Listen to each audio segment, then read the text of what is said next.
Halo Sobat Agrozain. Fungsi drone untuk pertanian yang wajib kamu tahu.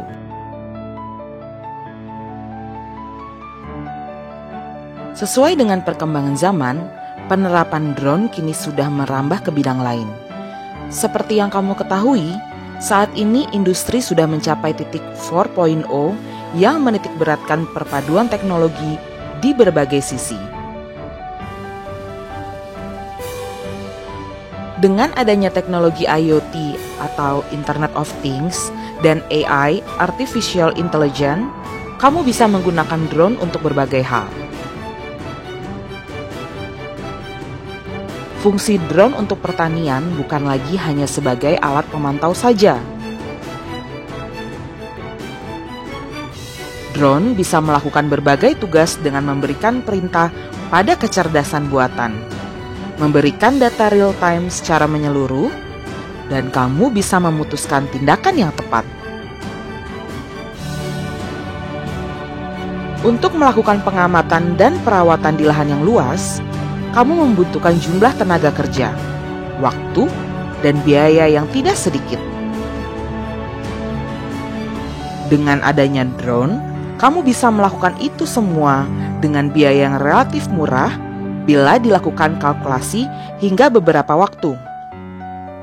Setidaknya, itulah gambaran umum fungsi drone untuk pertanian. Drone bisa menjadi pengganti manusia yang melakukan kegiatan di lapangan secara manual karena kemajuan teknologinya.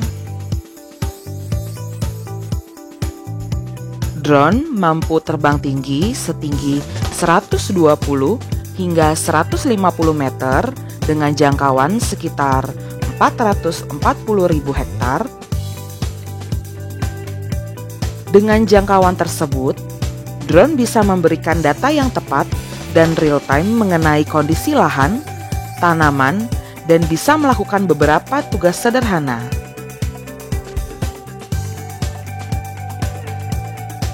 Berikut 7 fungsi drone untuk pertanian yang wajib kamu tahu. Yang pertama, analisis dan pemetaan lahan. Persiapan lahan merupakan langkah pertama untuk memulai usaha pertanian. Dengan bantuan drone, kamu bisa melakukan pemetaan secara 3 dimensi. Data tersebut bisa kamu jadikan sebagai bahan analisis tentang lahan. Dengan demikian, kamu bisa mengoptimalkan tentang jenis tanaman yang bisa kamu tanam dan pola yang efisien untuk setiap tanaman. Kamu bisa mendapatkan citra 3 dimensi mengenai lahan pertanian yang sedang kamu garap. Dengan citra 3 dimensi, kamu bisa melakukan simulasi penanaman pada jenis bibit tertentu dengan pola tanam yang tepat. Dengan kata lain, kamu tidak perlu melakukan pembuangan biaya untuk melakukan pengukuran dan waktu untuk melakukan simulasi yang berulang agar mendapatkan pola yang efisien. Kedua, pembibitan dan penanaman.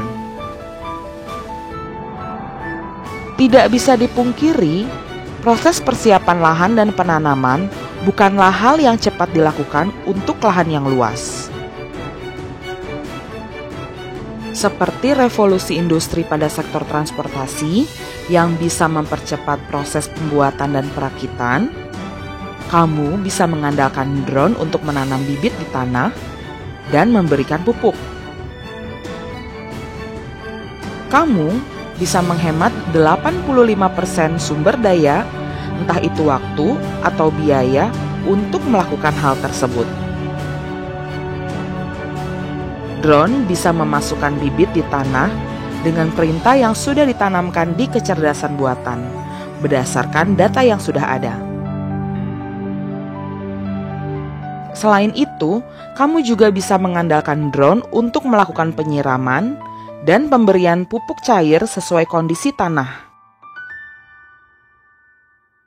Setidaknya, 85% sumber daya bisa kamu hemat dengan mengandalkan drone.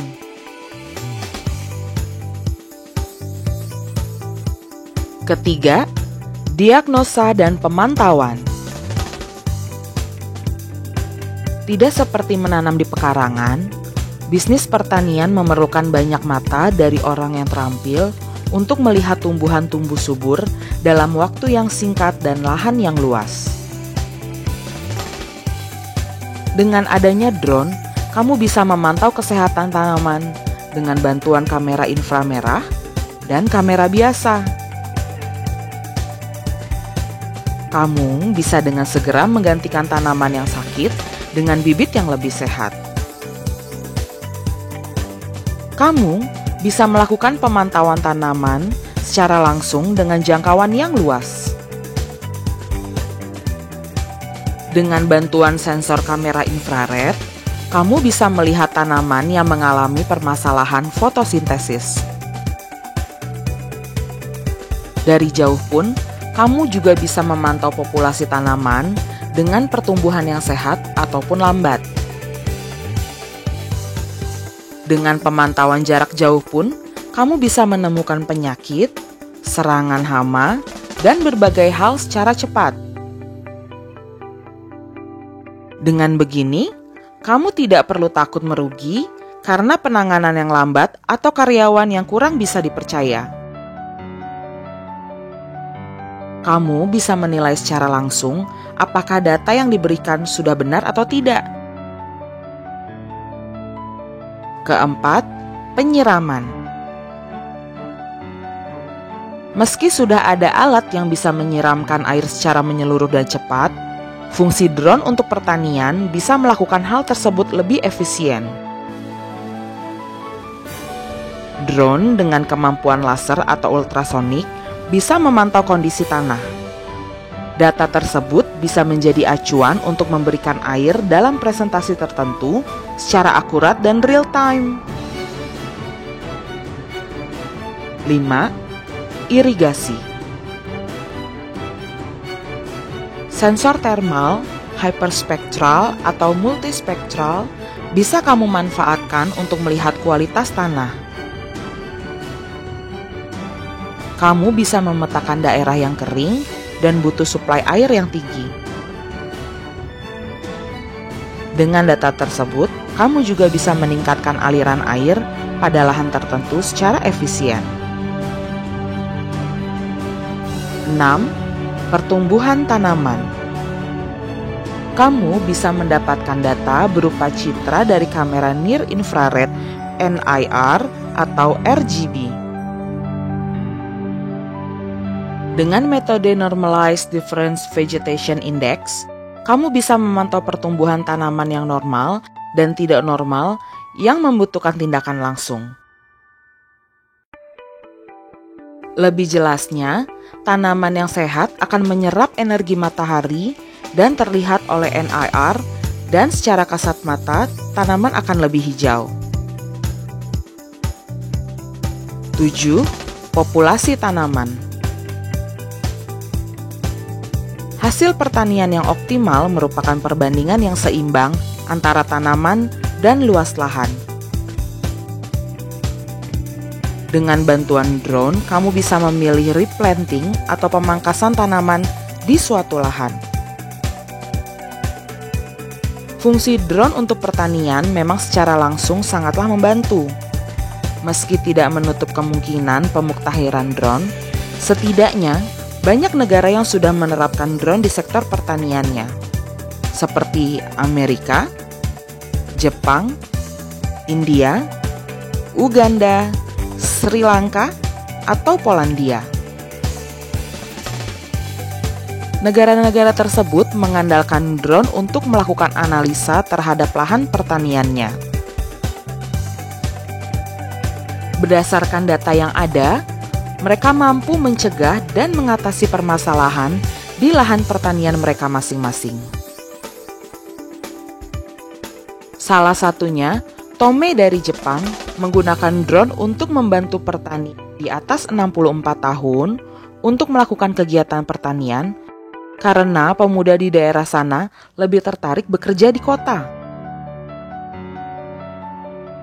Menarik ya, ternyata fungsi drone itu cukup banyak berkat perkembangan teknologi, berkat IoT dan AI.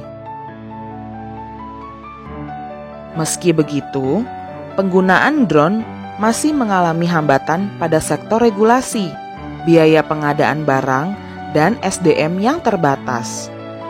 Semoga kedepannya pertanian di Indonesia bisa menerapkan revolusi industri pertanian.